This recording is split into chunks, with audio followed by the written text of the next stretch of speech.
I have learned since that, so far from my being the first discoverer of the Martian overthrow, several such wanderers as myself had already discovered this on the previous night.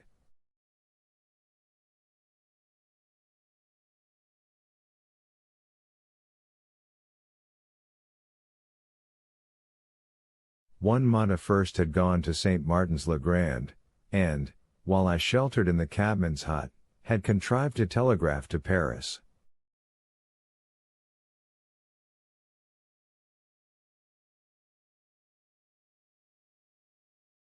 Thence the joyful news had flashed all over the world, 1,000 cities, chilled by ghastly apprehensions, suddenly flashed into frantic illuminations. They knew of it in Dublin, Edinburgh, Manchester, Birmingham, at the time when I stood upon the verge of the pit.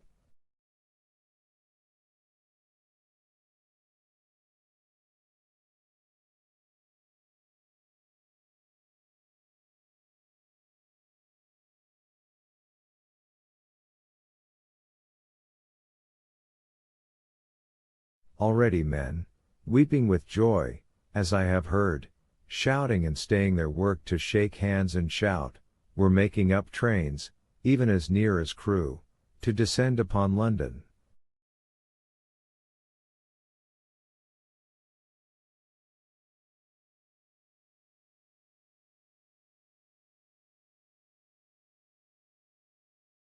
The church bells that had ceased a fortnight since suddenly caught the news, until all England was bell ringing.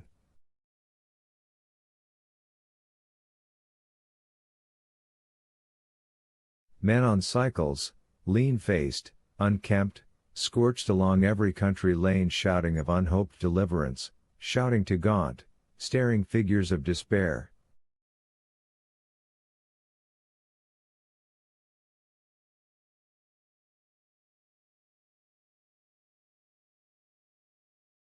And for the food. Across the Channel, across the Irish Sea, across the Atlantic, corn, bread, and meat were tearing to our relief.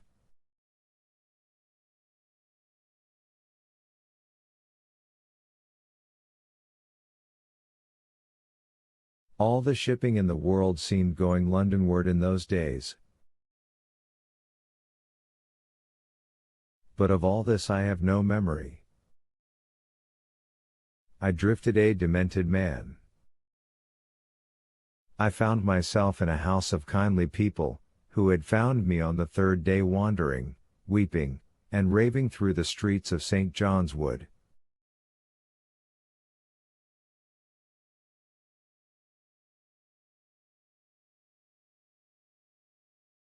They have told me since that I was singing some insane doggerel about the last man left alive. Hurrah! The last man left alive.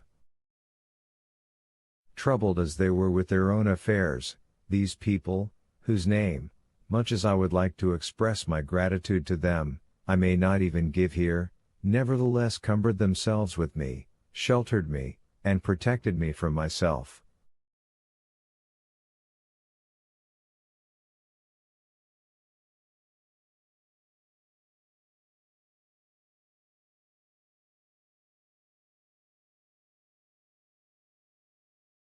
Apparently they had learned something of my story from me during the days of my lapse.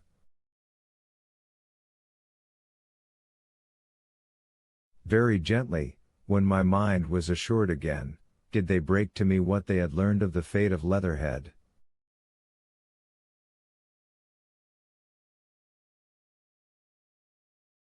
"2 days after I was imprisoned it had been destroyed, with every soul in it, by a Martian.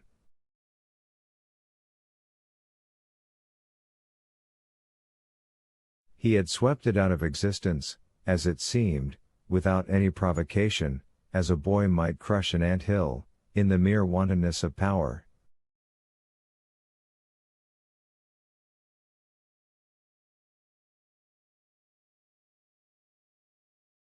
I was a lonely man, and they were very kind to me.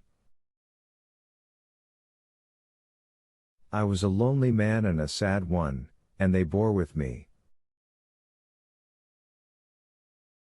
I remained with them 4 days after my recovery. All that time I felt a growing craving to look once more on whatever remained of the little life that seemed so happy and bright in my past.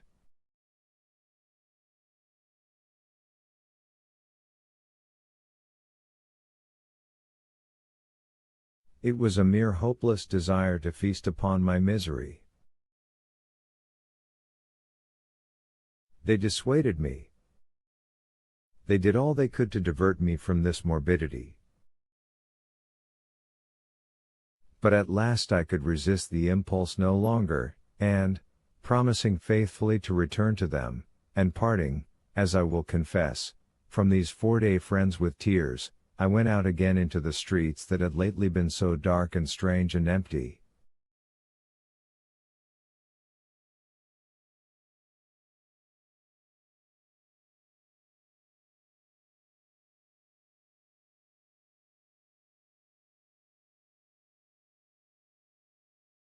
Already they were busy with returning people, in places even there were shops open, and I saw a drinking fountain running water.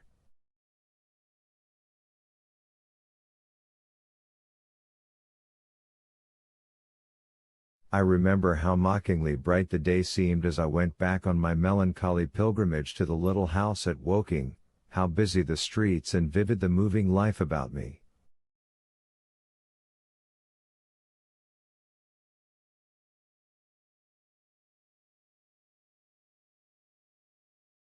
So many people were abroad everywhere, busied in 1,000 activities, that it seemed incredible that any great proportion of the population could have been slain.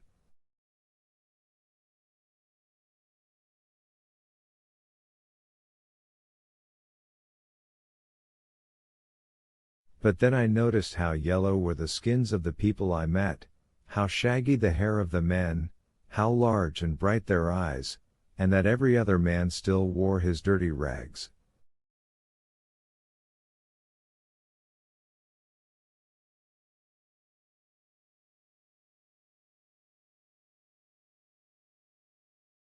Their faces seemed all with one of two expressions, a leaping exultation and energy or a grim resolution.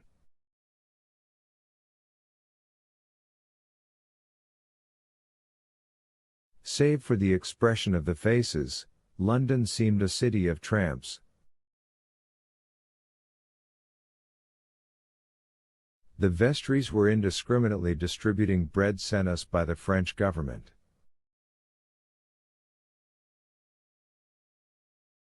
The ribs of the few horses showed dismally. Haggard special constables with white badges stood at the corners of every street. I saw little of the mischief wrought by the Martians until I reached Wellington Street, and there I saw the red weed clambering over the buttresses of Waterloo Bridge.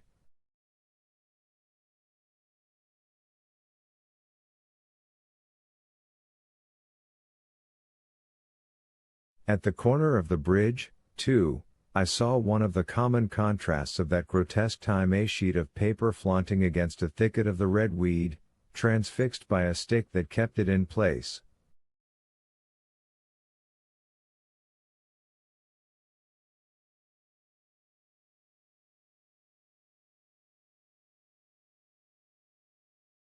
It was the placard of the first newspaper to resume publication, the Daily Mail.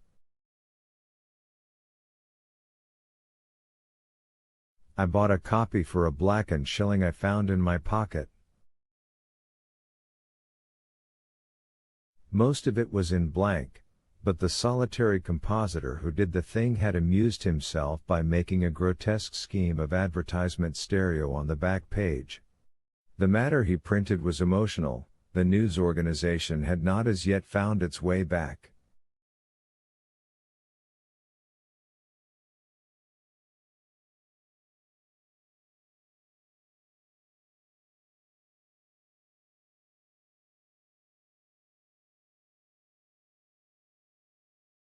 I learned nothing fresh except that already in 1 week the examination of the Martian mechanisms had yielded astonishing results.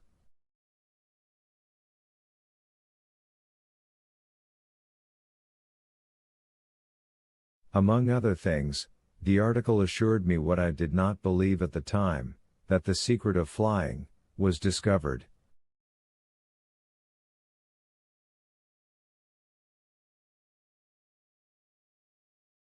At Waterloo I found the free trains that were taking people to their homes. The first rush was already over. There were few people in the train, and I was in no mood for casual conversation.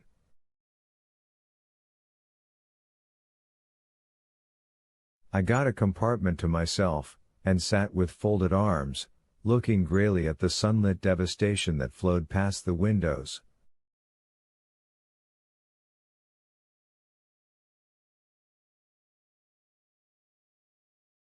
And just outside the terminus the train jolted over temporary rails, and on either side of the railway the houses were blackened ruins.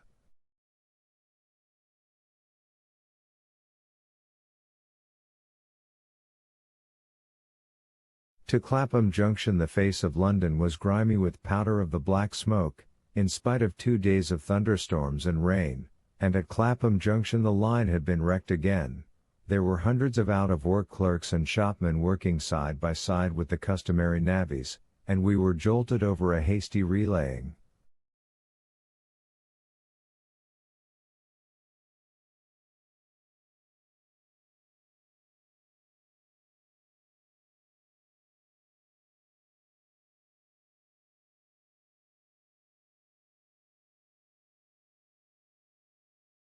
All down the line from there the aspect of the country was gaunt and unfamiliar. Wimbledon particularly had suffered.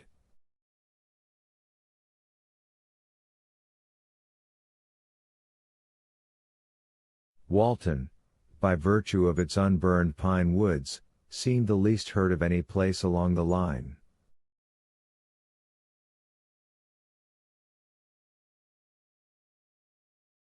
The Wandle, the Mole, every little stream, was a heaped mass of red weed, in appearance between butcher's meat and pickled cabbage.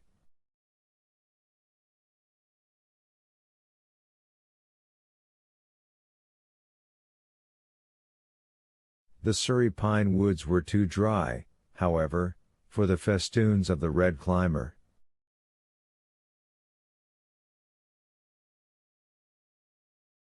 Beyond Wimbledon, within sight of the line, in certain nursery grounds, were the heaped masses of earth about the 6th cylinder.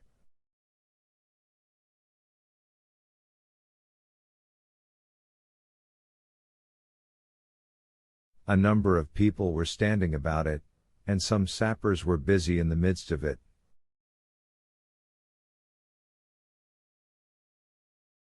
Over it flaunted a Union Jack, flapping cheerfully in the morning breeze. The nursery grounds were everywhere crimson with the weed, a wide expanse of livid color cut with purple shadows, and very painful to the eye.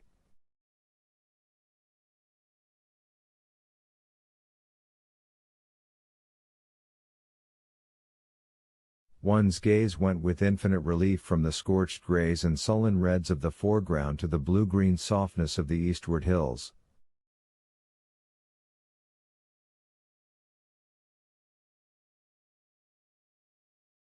The line on the London side of Woking Station was still undergoing repair, so I descended at Byfleet Station and took the road to Maybury, past the place where I and the artilleryman had talked to the hussars, and on by the spot where the Martian had appeared to me in the thunderstorm.